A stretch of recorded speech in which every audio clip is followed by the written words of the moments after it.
Hello friends, இப்போ இந்த ட்ராமாவோட second part பார்க்க போகிறோம். ட்ராமாக்குள்ளே போகிறதுக்கு முன்னாடி வழக்கம் போல் இது வரைக்கும் என் சேனலை சப்ஸ்கிரைப் பண்ணாட்டி சப்ஸ்கிரைப் பண்ணிக்கிறங்க. பிடிச்சிருந்தா மறந்துடாமல் லைக் பட்டனே ப்ரெஸ் பண்ணிக்கிறங்க. இப்போ வாங்க நம்ம ட்ராமாக்குள்ளே போகலாம். இங்கே என்னடா அந்த வான் இருக்கால, அவன் நம்ம ஹீரோயினை போட்டு பாடாப்படுத்துகிறேன். என் காலை அமைக்க கொடு, என் கையை அமைக்க கொடு அப்படிங்கிற மாதிரி கிளாஸை வேணும்னாலும் கீழே போட்டு இந்த கிளாஸ் உடஞ்ச கிளாஸ்லாம் அவன் கையால் எடு அது இதுன்னு சொல்ல நம்ம ஹீரோயினும் வேறு வழி இல்லாமல் எல்லாத்தையும் பொறுத்துக்கிட்டு எல்லா வேலையும் பண்ணிக்கிட்டு இருக்கா. அப்போ அந்த கிளாஸ் அவள் கையில் அப்படி குத்திடுது.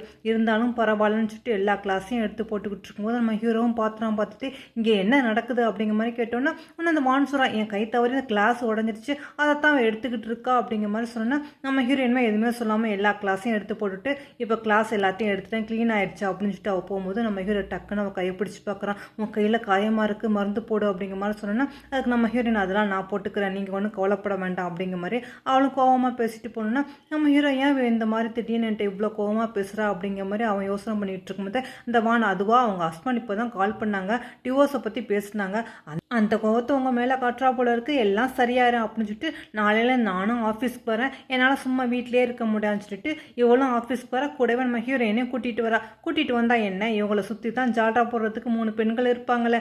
ஆஃபீஸ்லேயே வந்து நம்ம ஹீரோயினை என் கால் செப்பலை தொடச்சி விட, அதை எடுத்துக்கிட்டு வா, இதை எடுத்துகிட்டு வா, தண்ணி எடுத்துகிட்டு வா அப்படிங்கிற மாதிரி ரொம்ப டார்ச்சர் கொடுக்க, பத்தாவதுக்கு இவங்களோட சேர்ந்துக்கிட்டு அங்கே உள்ள ஒர்க்கர்ஸும் சேர்ந்துக்கிட்டு நம்ம ஹீரோயினை டார்ச்சர் பண்ணுறாங்க. அங்கே உள்ள பின்னெல்லாம் தூக்கி போட்டு நம்ம ஹீரோயின் கையிலையும் காலையும் குத்த வச்சு ரொம்ப கொடுமைப்படுத்திக்கிட்டு இருக்காங்க. நம்ம ஹீரோயின் எல்லாமே பொறுமையாக எல்லாம் பண்ணிக்கிட்டு இருக்கா. ஏன்னா பணம் வேணுமே அப்படிங்கிறதுக்காக அவனை பொறுத்துக்கிட்டே நம்ம சொல்கிற எல்லா வேலையும் பார்த்துக்கிட்டே இருக்கா. ஆனால் கொஞ்சம் கூட மனுஷத்தன்மையே இல்லாமல் அந்த வானம் மண்டிட்டு எனக்கு தண்ணி கொண்டு வா, அது கொண்டு வா அப்படிங்கிற மாதிரி நம்ம ஹீரோயினை கீழே பிடிச்சி தள்ளி ஏறி மிதிச்சுக்கிட்டு இருக்கிறாளோ.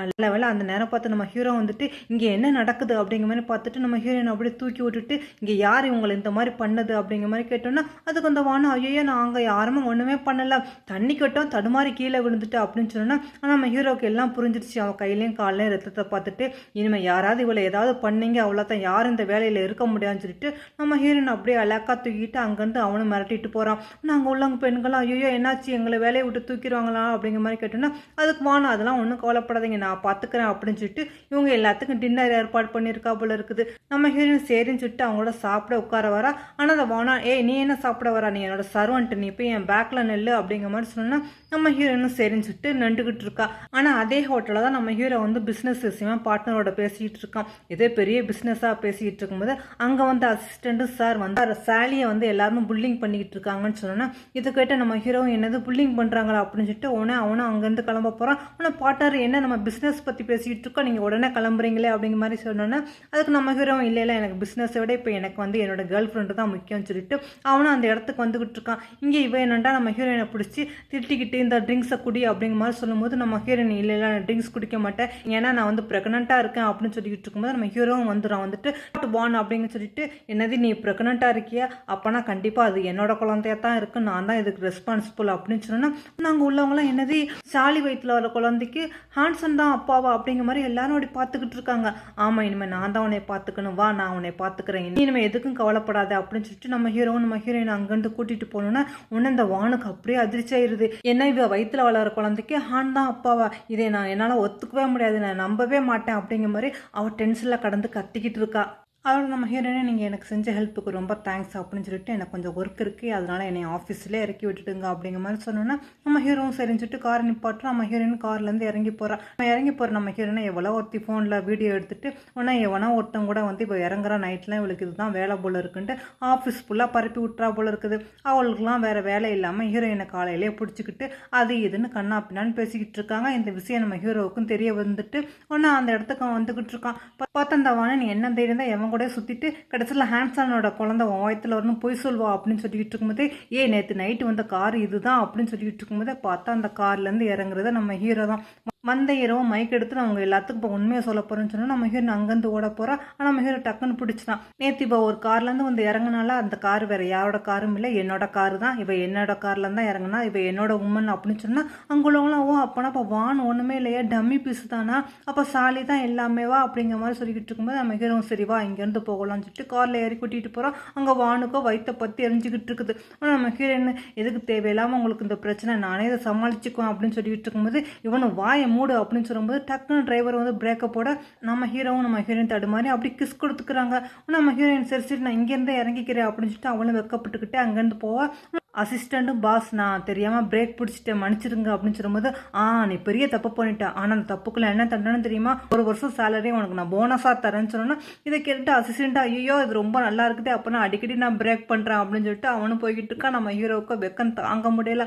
அப்போ தான் அப்படியே கட் பண்ணி மறுபடியும் ஆஃபீஸை கட்டுறாங்க. ஒரு தாத்தா வந்துகிட்டு இருக்காரு. இவர் வந்து நம்ம ஹீரோட தாத்தா தான். 5 வருஷம் கழிச்சு இப்போ தான் இந்த ஊருக்கு வராரு போல இருக்குது. பாவம் ஏர்போர்ட்டில் யாரையும் ஒரு ஏமாற்றி ஒரு லக்கேஜ் எல்லாத்தையும் எடுத்துக்கிட்டு இவர் கீழே பிடிச்சி சொல்லி விட்டுட்டாங்க போல இருக்குது. இவரும் அழுக்கு ட்ரெஸ்ஸோடு அப்படி வராரு. இதுதான் என் பேரோட கம்பெனி அப்படின்னு சொல்லிட்டு அவர் வரும்போது அங்கே உள்ள கார்டு உள்ளே விட மாட்டேங்கிறான். ஏன் யார் நீ பார்த்தா பிச்சைக்கார மாதிரி இருக்கா, நீ என்ன கம்பெனிக்குள்ளே நுழையிறான்டா. அதுக்கு தாத்தாவும் சொல்கிறாங்க இல்லை இது என்னோட கம்பெனி தான் சொல்லிக்கிட்டு இருக்கும்போது நம்ம ஹீரோயினுமே அங்கே வந்துட்டு யார் எதுக்காக அந்த தாத்தாவை போட்டு அடிச்சுக்கிட்டு இருக்கீங்க அப்படின்னு கேட்கும்போது அங்கே வந்து வானும் வந்துட்டு இவங்கெல்லாம் பார்த்தா பிச்சைக்காரவங்க மாதிரி இருக்குது, இந்த தாத்தாவை மாதிரி அடிச்சு வரட்டும் அப்படின்னு சொன்னோன்னா அந்த கார்டும் நம்ம தாத்தாவை பிடிச்சி தள்ளி விடுறான். நம்ம ஹீரோயின் எவ்வளோ சொல்கிறா எதுக்காக தள்ளி விடுறீங்க, எதுக்காக கீழே தள்ளி விட்றீங்க, பாவம் வயசானவர்னு சொல்லிட்டு அவருக்காக மெடிக்கல் பாக்ஸ் எடுத்து ஃபர்ஸ்ட் எய்டு போட போகிறா. ஆனால் அதையும் பிடிங்கி வச்சுக்கிறாங்க. பிடிங்கி வச்சுட்டு தெருவில் போகிற பிச்சைக்காரனுக்குலாம் நீ வந்து ஒன்றும் மெடிக்கல் ட்ரீட்மெண்ட்லாம் எடுக்க வேண்டாம் அப்படின்னு சொல்லிட்டு நம்ம ஹீரோயினை பிடிச்சி அந்த வான் கத்திக்கிட்டு இருக்கா. அங்கே கார்டும் உள்ளே விட மாட்டேங்கிறான். அந்த நேரம் பார்த்து ஒரு கார்லேருந்து இறங்கினவங்க வாங்க அப்படிங்கிற மாதிரி நம்ம ஹீரோயினையும் இழுத்துக்கிட்டு அந்த தாத்தாவையும் கூட்டிகிட்டு போகிறாங்க. அப்போ தான் நம்ம ஹீரோ வரான் என்ன இங்கே ஒரே சத்தமாக இருந்துச்சு, எதாலியோட குரல் மாதிரி இருந்துச்சு அப்படிங்கிற மாதிரி நம்ம ஹீரோ கேட்டோன்னா அதுக்கு அந்த வானு சொல்கிறான் ஆமாம்மா ரோட்டில் போகிற ஒரு பிச்சைக்காரனை கூட்டிகிட்டு வந்து இவ ஏதோ பண்ணிக்கிட்டு இருந்தா, அப்போ கார்லேருந்து ஒருத்தன் வந்தா அவன் வந்து காரில் கூட்டிகிட்டு போகிறான்னு சொன்னா நம்ம ஹீரோ எட்டி பார்த்துட்டு அந்த கார் எனக்கு தெரிஞ்ச கார் தான் சொல்லிட்டு ஃபோன் அடிச்சுட்டு நீ இப்போ தான் ஊர்லேருந்து வரியா, ஆனால் நீ கூட்டிகிட்டு போகிற பொண்ணு என்னோட உம்மன்டா அப்படின்னு சொன்னால் எனக்கு தெரியும்டா வான் தேவையில்லாமல் இந்த பொண்ணை வந்து அடிச்சுக்கிட்டு இருந்தா அதனால தான் கூட்டிகிட்டு வந்தா அப்படிங்கிற மாதிரி சொல்லிக்கிட்டேன். தாத்தாக்கு மெடிசனும் கொடுக்குறான். அதோட நம்ம ஹீரோயினும் தாத்தாக்கு மெடிசனை கொடுத்தோன்னா அப்போ தான் தாத்தாக்கு கொஞ்சம் நெஞ்சு வலியெல்லாம் பரவாயில்லாமல் இருக்குது. ஆனால் அதுக்கு அவன் ஃப்ரெண்டும் சொல்கிறான் சரி சரி உன்னோட உம்மனை வந்து நான் இங்கேயே இறக்கி விட்டு போகிறேன், நீ பத்திரமா பார்த்துக்கன்னு சொல்லிட்டு மேடம் நீங்கள் இங்கே இறங்குங்க உங்களை அடிச்சேன்னு சொல்லிட்டு தான் இங்கே கூட்டிகிட்டு வந்தேன்னு சொல்லிட்டு அவனே இறக்கி விட்டுட்டு போகிறான். நம்ம ஹீரோயின் தாத்தா ரொம்ப தேங்க்ஸ் சொல்லிட்டு அவட நம்ம ஹீரோயின் பார்க்குறா. தாத்தா ட்ரெஸ்லாம் ரொம்ப அழுக்காக இருக்குது, சரி வேறு ட்ரெஸ் வாங்கி கொடுக்கலாம்னு சொல்லிட்டு ட்ரெஸ் வாங்குறதுக்காக அவளும் ஸ்டோர் போகிறா. இங்கே அப்படியே கட் பண்ணி நம்ம ஹீரோவை காட்டோன்னா நம்ம ஹீரோவுக்கு கால் வருது. அதாவது தாத்தா திடீர்னு காணோம், ஏர்போர்ட்லேருந்து கூட்டிகிட்டு வரலான்னு போனால் தாத்தா மிஸ்ஸிங் அப்படிங்கிற மாதிரி, தாத்தா எங்கே போயிட்டான்னு தெரியலையே அப்படின்னு சொல்லிட்டு இருக்கும்போது இதை வந்து வானு கேட்குறா. என்னது தாத்தா வராங்களா, ஐயோ அவர் வந்து நம்மளுக்கு பிரச்சனை இல்லை அப்படிங்கிற மாதிரி இவளும் சொல்லிக்கிட்டு இருக்கா. ஆனால் நம்ம ஹீரோட தாத்தா இவளும் பார்த்ததில்லை போல இருக்குது. அதோட இங்கே நம்ம ஹீரோயின் தாத்தாவை கூட்டிகிட்டு வந்து தாத்தா உங்களுக்கு என்ன ட்ரெஸ் வேணுமோ வாங்கிக்கிறீங்கன்னு சொல்லிட்டு அவளும் அப்படி ட்ரெஸ்ஸை பார்த்தா ரொம்ப எக்ஸ்பென்சிவாக இருக்குது. ஐயோ இவ்வளோ விலையாக இருக்கு, நான் என்ன பண்ணுவேன் அப்படின்னு சொல்லிட்டு இருக்கும்போது அங்கே உள்ள சேல்ஸ்கெல்லாம் ஐயோ அவங்களாம் பார்க்கல ரொம்ப அழுக்காக இருக்காங்களே அப்படின்னு சொல்லிட்டு அந்த பொண்ணை வேண்டாம் விருப்பமா ட்ரெஸ் எடுத்து காட்டிக்கிட்டு இருக்கா.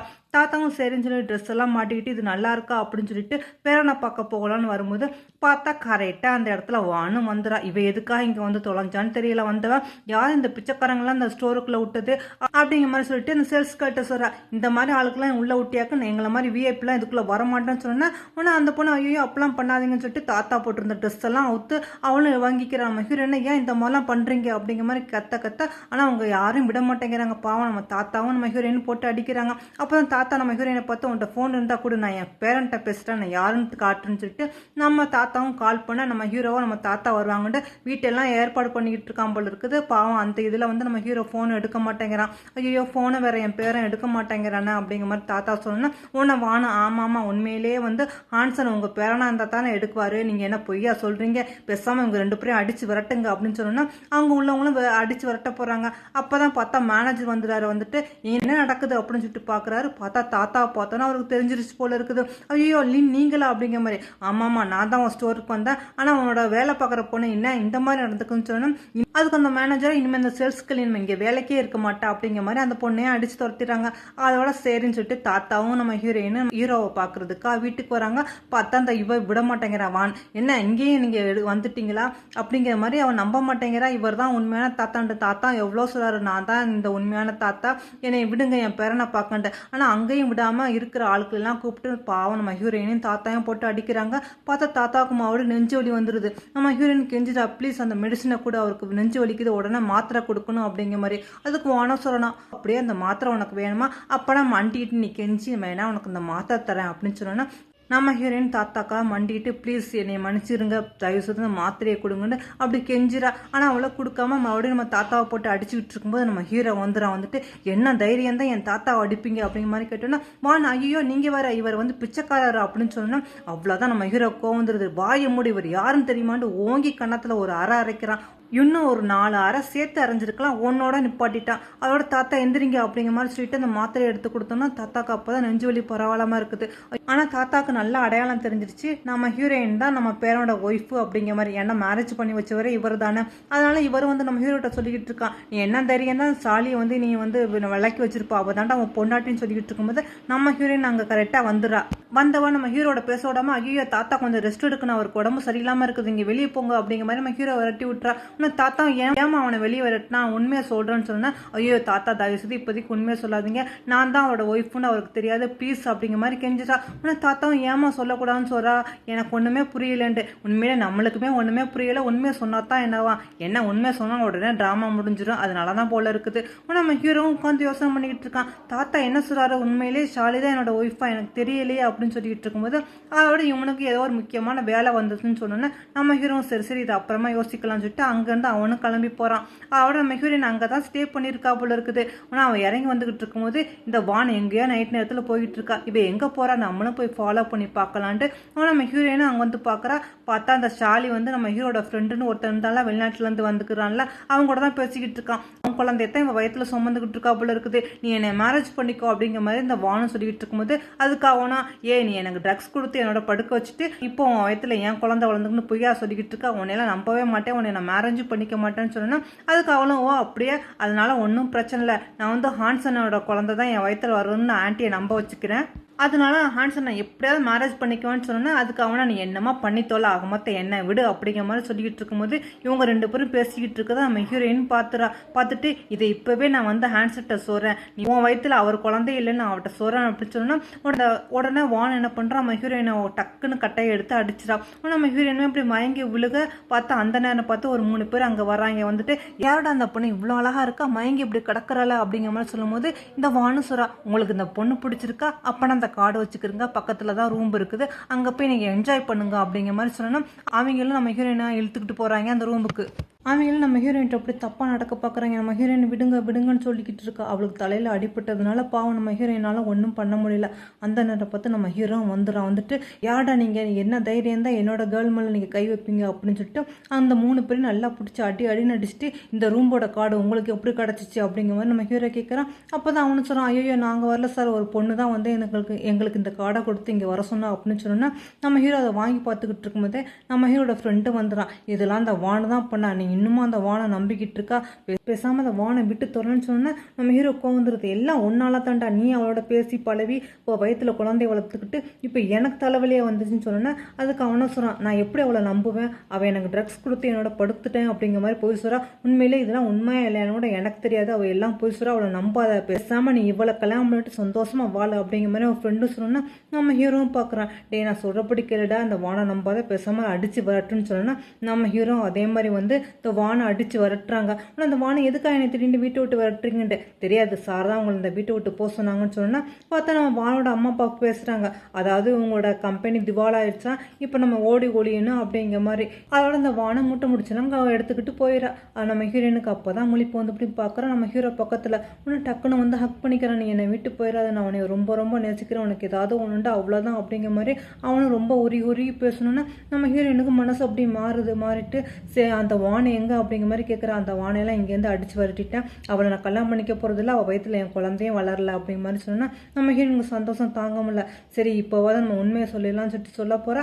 அப்போ தான் பார்த்தா அவங்க ஆஃப்னேஜ்லேருந்து பார்த்தா கால் வருது, அங்கே இருக்கிற குழந்தைங்களுக்கு முடியலை அப்படிங்கிற மாதிரி சொன்னோன்னா நம்ம ஹீரோயின் இதை கேட்டுட்டு ரொம்ப கவலைப்படுறா. ஆனால் சரி இந்த நேரத்தில் நம்ம எந்த உண்மையும் சொல்ல வேண்டாம்னு சொல்லிட்டு நம்ம ஹீரோட்ட சொல்கிறா, நீங்கள் என்னை மேரேஜ் பண்ணிக்கிறதா சொல்லியிருக்கீங்க, ஆனால் இதுக்கான பதிலை நான் ஊருக்கு போயிட்டு சொல்கிறேன்னு சொல்லிட்டு நம்ம ஹீரோயினை அங்கேருந்து கிளம்பி போகிறா. நம்ம ஹீரோயின் அவனுக்காக வெயிட் பண்ணிக்கிட்டு இருப்போம், அவன் பதில் நல்ல பதிலாக இருக்கணும் அப்படிங்கிற மாதிரி அவனும் சொல்கிறான். நம்ம ஹீரோயின் செஞ்சுட்டு அதோட கிளம்பி அவரோட சொந்த ஊருக்கு போகிறா போல இருக்குது. கிட்டத்தட்ட 1 மாதம் ஆயிடுது.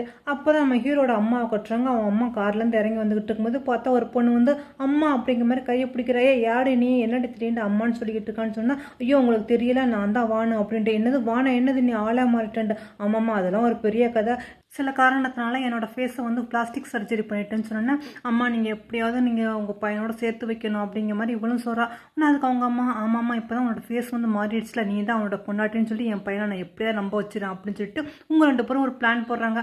அப்போ நம்ம ஹீரோ வரோம், அம்மா என்னது உங்களுக்கு ஆக்சிடென்ட் கேள்விப்பட்டேன் என்னாச்சுன்ட்டு, டேய் எனக்கு ஒன்றும் ஆக்சிடென்ட் இல்லைடா உன் பொண்டாட்டிக்கு தான் அப்படின்ட்டு, என்னது என்னோட ஒய்ஃபா அப்படிங்கிற மாதிரி நம்ம ஹீரோ கேட்குறான். ஆமாண்டா இதுதான் உன்னோட ஒய்ஃபு, நான் இவளை கூப்பிட்டுருந்தேன் அப்போ தான் வரும்போது எனக்கு ஆக்சிடென்ட் ஆக பார்த்துச்சு, நல்ல வேளை அவன் ஒய்ஃப் தான் வந்து என்னை காப்பாற்றினா, இல்லாட்டி நான் இன்னொரு இறந்து போயிருப்பேன், இவள் ரொம்ப நல்லவளாக இருக்கா அதனால் நீ பேசாமல் இவளையே நீ ஏற்றுக்க அதுதான் உனக்கு நல்லதுன்னு சொன்னேன்னா, நம்ம ஹீரோ அம்மா நீ தானே இவ்வளோ டிவோர்ஸ் பண்ண சொன்னோம் அப்படின்ட்டு, அதெல்லாம் அப்படா நான் இப்போ ஏற்றுக்க, இவ மாதிரி ஒரு நல்ல பொண்ணு உனக்கு கிடைக்கவே மாட்டா, இவ தான் நம்ம பொண்டாட்டி அப்படிங்கிற மாதிரி சொன்னோன்னா நம்ம ஹீரோக்கு என்ன பண்ணுறதுன்னு புரியாமல் அப்படியே முடிச்சுக்கிட்டு இருக்கான். நம்ம ஹீரோயினும் கடைசியில் 1 மாதம் கழிச்சு தான் திரும்பி வரா. பார்த்தா இன்றைக்கி நம்ம ஹீரோவோட ஒய்ஃப் வராங்க அப்படிங்கிற மாதிரி அங்கே உள்ள ஆஃபீஸில் உள்ளவங்களாம் பேசிக்கிட்டு இருக்காங்க.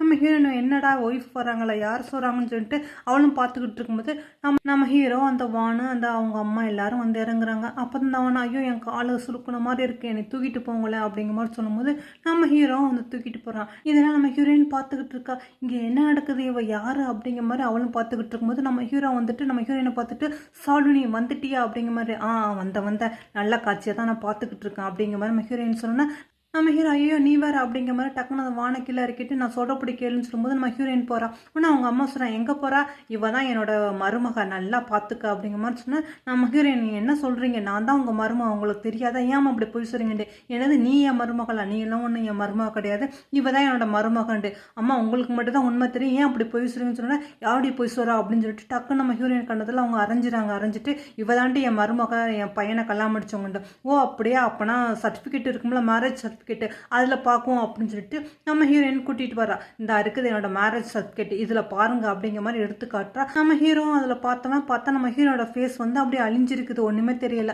உடனே இந்த வானம் இங்கே பாருங்க என்னோட சர்டிஃபிகேட் இதில் தான் நாங்கள் 2 பேரும் மேரேஜ் பண்ணிக்கிட்டோன்னு இருக்குண்டு, பத்தியா இவள்கிட்ட தான் ஒரிஜினல் சர்டிஃபிகேட்டே இருக்குன்ட்டு நம்ம ஹீரோ அதையும் வாங்கி பார்க்குறான். அப்போ இவ தான் என் உண்மையான ஒய்ஃபா, அப்போ சாலு இல்லையா அப்படிங்கிற மாதிரி ஹீரோ ரொம்ப குழப்பத்தில் இருக்கான். அதாவது நம்ம ஹீரோயினோட சர்டிஃபிகேட்டில் வேணும்னாலும் தண்ணியை ஊற்றுனது இந்த வாண்டு தான் போல இருக்குது, அதனால தான் நம்ம ஹீரோட ஃபேஸ் வந்து அதில் அழிஞ்சிருக்கு அந்த ஃபோட்டோவில். ஆனால் நம்ம ஹீரோக்கு ஒன்றுமே புரியாமல் அப்படியே அவனும் என்னடா இங்கே நடக்குது எனக்கு ஒன்றுமே புரியலையே அப்படிங்கிற மாதிரி சரி தாத்தாட்ட இதை பற்றி பேசலாம்னு சொல்லிட்டு போகும்போது தாத்தாவும் சொல்லுவாங்க சாலு தான் உன்னோட ஒய்ஃபுண்டு. ஆனால் அவங்க அம்மா ஒத்துக்கவே மாட்டாங்க, இல்லை உங்களுக்கு மெமரி லாஸாக இருக்குது, நீங்கள் அப்பப்போ எல்லாத்தையும் மறந்துடுவீங்க, உண்மையான மருமக இந்த தான் இருக்கா, நான் தான் பார்த்துருக்கேன்ல, சாலு கிடையாது அப்படின்னு சொல்லும்போது அப்போ தான் தாத்தாவுக்கு ஞாபகம் வருது, என்னோடய லாக்கரில் வந்து நான் கல்யாணம் முடிச்ச புதுசில் வந்து நான் என்னோடய சாலுவோட கைரகையை வச்சு நான் லாக் பண்ணியிருந்தேன், இப்போ அந்த கைரகையை வச்சு இந்த லாக்கரை ஓப்பன் பண்ணால் கண்டிப்பாக சாலி தான் வந்து நம்மளோட மருமக அப்படிங்கிற மாதிரி சொன்னேன். சரி இந்த லாக்கர் எடுத்துகிட்டு வந்து ஓப்பன் பண்ணி பார்த்துடலாம் அப்படின்ட்டு இருந்தாலுமே வானுக்கும் அவங்க மாமியாருக்குமே திக்குன்னு தான் இருக்குது. நம்ம ஷாலும் சரின்னு சொல்லிட்டு இந்த லாக்கரை ஓப்பன் பண்ணுறா. ஃபர்ஸ்ட் ரேகை வைக்கும்போது பார்த்தா அது ஓப்பன் ஆகலை பற்றியா அவங்க எல்லாம் பொய் சொல்கிறாங்க அப்படிங்கிற மாதிரி நம்ம ஹீரோயினை அப்படியே அப்படின்னு சொல்லிட்டு மறுபடியும் அடுத்த கை வச்சு ஓப்பன் பண்ணி பார்த்தோன்னா அந்த லாக்கர் ஓப்பன் ஆயிடுது. பார்த்தா இவங்களுக்குலாம் அதிர்ச்சி ஆயிடுது, தாத்தாவும் சிரிக்கிறாங்க, நான் ஒன்றும் யாவ மருதிலாம் ஒன்றும் இல்லை, எனக்கு நல்லாவே ஞாபகம் இருக்குது, சாலு தான் என்னோட மருமக அப்படிங்கிற மாதிரி நம்ம ஹீரோ ரொம்ப சந்தோஷப்பட்டுக்கிட்டு இருக்கோம். அப்போ தான் நம்ம ஹீரோயின் சொல்கிறா, இந்த லாக்கரை வந்து என்னோட ஃபர்ஸ்ட் ஃபிங்கரை வச்சு ஓப்பன் பண்ண முடியாது, நான் 2 ஃபிங்கரும் வச்சா தான் இது ஓப்பன் பண்ண முடியும், அந்த மாதிரி தான் நான் செட் பண்ணி வச்சுருக்கேன் அப்படிங்கிற மாதிரி நம்ம ஹீரோயின் சொல்கிறா. இப்போ வந்து நான் தான் அவங்க மருமகன்ட்டு ஒத்துக்கிறீங்களா அப்படிங்கிற மாதிரி நம்ம ஹீரோயின் கிட்டேன்னு அதுக்கு உங்கள் மாமியை ஒத்துக்க மாட்டாங்க, நாங்கள் இல்லை நாங்கள் ஒத்துக்க மாட்டாங்க, நீங்கள் போய் சொல்கிறீங்க, நீனும் தாத்தாவும் சேர்ந்துக்கிட்டு நாடகம் ஆடுறீங்க, என் பையன் என் வாழ்க்கையை நிசரளிக்கிறீங்க அப்படின்னு சொல்லும்போது அவங்க தாத்தாவும் சொல்கிறாங்க, போதும் நீ இந்த மாதிரி நடந்துக்கிறா, இதுதான் உன் மருமகன் உனக்கு நல்லாவே தெரிஞ்சியும் உன் பையனுக்கு ஏன் அப்படி போய் சொல்கிறா அப்படிங்கிற மாதிரி சொன்னால் அதுக்கு அவங்க மாமியாரும் சொல்கிறாங்க, போதும் தாத்தா இதுக்கு மேலே நீங்கள் எதுவும் பேசாதீங்க, சொல்ல கேட்காம நீங்கள் தான் யாரோ ஒரு பொண்ணை கூட்டிகிட்டு வந்து என் பையனுக்கு கல்யாணம் பண்ணி வச்சிங்க, எங்களுக்கும் வேறு வழி இல்லாமல் ஒத்துக்கிட்டோம், ஆனால் இதுக்கு மேலே நான் பொறுமையாக இருக்க மாட்டேன் அப்படிங்கிற மாதிரி அவங்க அம்மா சொல்லிக்கிட்டு இருக்கும்போது நம்ம ஹீரோக்கு என்னன்னு தெரியல, திடீர்னு தலையெல்லாம் சுற்றுது, ஒரு மாதிரி மயக்கப்பட்டு ஒரு மாதிரி வந்தோன்னே நம்ம ஹீரோயின் எல்லாரும் பதறிடுறாங்க. உடனே நம்ம ஹீரோ கூட்டிகிட்டு ஹாஸ்பிட்டல் போனோன்னா அப்போ தான் டாக்டர் வந்து சொல்கிறாங்க, உங்கள் பையனுக்கு 2 கிட்னியுமே வந்து சைடில் இருந்து போச்சு அப்படிங்கிற மாதிரி சொன்னோன்னா அவங்க தாத்தா கேட்டு அதிர்ச்சி ஆகிறாங்க, என்னது என் பையன் நல்லா தானே இருந்தால் திடீர்னு எப்படி அவனுக்கு 2 கிட்னியுமே ஃபெயில்டாக இருந்துச்சு அப்படிங்கிற மாதிரி இது கேட்டு நம்ம ஹீரோயின் இப்போ என்ன பண்ணலாம் அப்படிங்கிற மாதிரி கேட்குறா. அதுக்கு அவங்க டாக்டர் சொல்கிறாங்க, அவங்க குடும்பத்துலேருந்து யாராவது டொனேட் பண்ணுங்க அப்படிங்கிற மாதிரி சொன்னோன்னா நம்ம ஹீரோயின் நான் டொனேட் பண்ணுறேன் அப்படிங்கிற மாதிரி சொன்னோன்னா இதை பார்த்து அவங்க மாமியாரும் அப்படியே ஒரு மாதிரியாக பார்க்குறாங்க. ஆனால் இதை பார்த்துக்கிட்டு இருந்த வானுக்கு ஐயோ நானும் டொனேட் பண்ணுறேன் என் புருஷன் தானே அப்படிங்கிற மாதிரி சரின்னு சொல்லிட்டு 2 பேரையும் கூட்டிகிட்டு போய் டெஸ்ட் எடுத்து பார்த்ததுல இவங்க 2 பேர் கிட்னியுமே வந்து மேட்ச் ஆகுதான். ஆனால் அவங்க மாமியார் சொல்கிறாங்க, வேணாம் வேணாம், வான் வந்து ப்ரெக்னெண்ட்டாக இருக்கா, அதனால் அவள் கிட்னி எடுக்கிறது இப்போ சரியாக இருக்காது, அதனால் பேசாமல் இந்த சாலோட கிட்னியை நீங்கள் எடுக்கலாம் அப்படின்னு சொல்லும்போது டாக்டர் ரிப்போர்ட்டை பார்த்துட்டு, இல்லையே சாலு தான் ப்ரெக்னெண்ட்டாக இருக்காங்க, வான் ஒன்றும் ப்ரெக்னெண்ட்டாக இல்லையா அப்படிங்கிற மாதிரி சொன்னாங்க. இதை ரிப்போர்ட்டை பார்த்துட்டு அவங்க மாமியார் இது என்ன நடக்குது அப்படிங்கிற மாதிரி பார்த்துக்கிட்டு இருக்கும்போது அப்போ தான் மெஹூரின் சொல்கிறா, வான் வந்து ப்ரெக்னெண்ட்டாகவே இல்லை, அதுவும் உங்கள் பையனோட குழந்தையே கிடையாது அப்படிங்கிற மாதிரி மெஹூரின் சொன்னோன்னே. ஆனால் வானு சொல்கிறான், ஆமாம் இப்போ அதுக்கு என்ன, நான் இவரை கல்யாணம் பண்ணிட்டு சந்தோஷமாக வாழலாம்னு பார்த்தேன், ஆனால் இவர் கிட்னியை கொடுத்துட்டு நான் என்ன சாகவா முடியும், என்னால் முடியாதுப்பா, என்னால் கிட்னிலாம் தர முடியாது அப்படின்னு சொல்லிக்கிட்டு இருக்கும்போது இதெல்லாம் கேட்டவங்க மாமியார், அடி பாவியோ நீ எவ்வளோ நம்புற, நீனா இந்த மாதிரி நடந்துக்கிட்ட அப்படின்னு அவங்களும் பார்த்துக்கிட்டு இருக்காங்க. நம்ம ஹீரோ வெளியே வரான். நம்ம ஹீரோ பார்த்தோன்னா எல்லாரும் அப்படி அதிர்ச்சியாக நிற்கிறாங்க. நம்ம ஹீரோ சொல்கிறான், இந்த உண்மை வந்து உன் வாயிலேருந்து தான் வரணும், எங்கள் அம்மாவுக்கு அப்போ தான் புரியுங்கிறதுக்காகத்தான் நான் நாடகம் ஆடினேன், மற்றபடி எனக்கு எந்த ஒரு கிட்னியும் ஃபெயில் ஆகலை அப்படின்னு சொல்லிட்டு இருக்கும்போது டக்குன்னு அந்த வான் என்ன பண்ணுறான், அங்கே உள்ள நைஃபை எடுத்து நம்ம ஹீரோயின் கழுத்தில் வச்சிடான். போதும், நான் எவ்வளோ கஷ்டப்பட்டு என் ஃபேஸ்லாம் சர்ஜரி பண்ணிவிட்டு நான் மறுபடியும் உங்களை மேரேஜ் பண்ணிக்கலான்னு இங்கே வந்தால், ஆனால் நீங்கள் என்னென்னா இந்த சாலுவை தான் அங்கே மேரேஜ் பண்ணிக்கிறீங்க, என்னோட உண்மை எல்லாமே தெரிஞ்சிருச்சு, இந்த சாலுவை நான் சும்மா விட மாட்டேன்னு சொல்லிட்டு அந்த கத்தியை வச்சு நம்ம ஹீரோயின் அப்படி குத்த போகும்போது நம்ம ஹீரோ வந்து அந்த கத்தி பிடிக்க பார்த்தா அவன் கையில் அப்படி காயம் பட்டுருச்சு. இருந்தாலுமே வான் விடாமல் மறுபடியும் நம்ம ஹீரோயின் அப்படி குத்த போகும்போது நம்ம ஹீரோ வந்து இடையில விழுந்துறான். பார்த்தா அந்த கத்தி குத்து நம்ம ஹீரோவோட முதுகுல போய் விழுந்துருது. ஆனால் இதை பார்த்தோன்னா வானுமே பயந்துரா. இதை பார்த்தா நம்ம ஹீரோயினுமே ரொம்ப பதறிடுறா. ஐயோ ஹான்சன் உங்களுக்கு என்னாச்சு அப்படிங்கிற மாதிரி சொல்லும்போது அவன் எனக்கு ஒன்றும் ஆகலை, நீங்கள் என் பக்கத்தில் இருந்தாலே எனக்கு போதும் அப்படிங்கிற மாதிரி சொல்லிக்கிட்டு நம்ம ஹீரோ மயங்கி விழுக்கிறான். அதோட போலீஸும் வந்து அந்த வானை இழுத்துக்கிட்டு போறாங்க. அதோட சில நாட்கள் கழிச்சு நம்ம ஹீரோ கட்டுறாங்க. நம்ம ஹீரோ கண்முழிக்கிறான். ஐயோ டாக்டர் சீக்கிரம் வாங்க, எனக்கு நெஞ்சு வலிக்குதே அப்படின்னு சொல்லும்போது நம்ம ஹீரோயின்ட்டா வரா வந்துட்டு, ஏன் அப்படி கத்திக்கிட்டு இருக்கீங்க, நான் செக் பண்றேன் அப்படிங்கிற மாதிரி அவளும் செக் பண்ணும்போது நம்ம ஹீரோவை டக்குன்னு அவள் கண்ணத்துல கிஸ் கொடுக்குறான். நம்ம ஹீரோயின், ஐயோ நீங்க என்ன இப்படி நடந்துகிட்டு இருக்கீங்க, இது ஹாஸ்பிட்டலா இருந்தா என்ன, நீ தான் என்னோட ஒய்ஃப்னு தெரிஞ்சிருச்சு, இருந்தாலும் பாரு என்னால வந்து ஒரு சுதந்திரமா உன்னை ஹக் பண்ணிக்க முடியல, ஒரு கிஸ் கொடுக்க முடியல, என்னடா இது லைஃப் இப்படி இருக்குது, 3 வருஷமா நீ என்னை பிரிஞ்சிருந்தா நீ என் ஒய்ஃப்னு தெரிஞ்சு என்னால் ஒன்றுமே பண்ண முடியலையே அப்படிங்கிற மாதிரி நம்ம ஹீரோ ரொம்ப புலம்பணுன்னா நம்ம ஹீரோயின், சரி எதுக்கு இப்படி ஓவர் ஆக்ட் பண்ணிக்கிட்டு இருக்கீங்க, உங்களுக்கு இப்போ என்ன வேணும் அப்படின்னு கேட்டோன்னா, இதெல்லாம் நினைக்கிறேன், எனக்கு நெஞ்சு வலிக்குது அப்படின்ட்டு. நம்ம ஹீரோயின் சரி உங்களுக்கு என்ன கிஸ் தானே வேணும் அப்படிங்கிற மாதிரி அவளும் கிஸ் கொடுத்தோன்னா நம்ம ஹீரோவை டக்கு நம்ம ஹீரோயினோட ரொமான்ஸ் பண்ண ஸ்டார்ட் பண்ணுறான். இனிமே என்ன அவங்க லைஃப் ரொம்ப சந்தோஷமாக இருக்குது. நம்மளும் அதே சந்தோஷத்தோட இங்கேருந்து கிளம்பலாம். ஃப்ரெண்ட்ஸ், கிளம்புறதுக்கு முன்னாடி இந்த ட்ராமா பிடிச்சிருந்தா மறக்காம லைக் பண்ணிக்கிறீங்க. இது வரைக்கும் சேனலை சப்ஸ்கிரைப் பண்ணிக்கிறேங்க. Bye friends.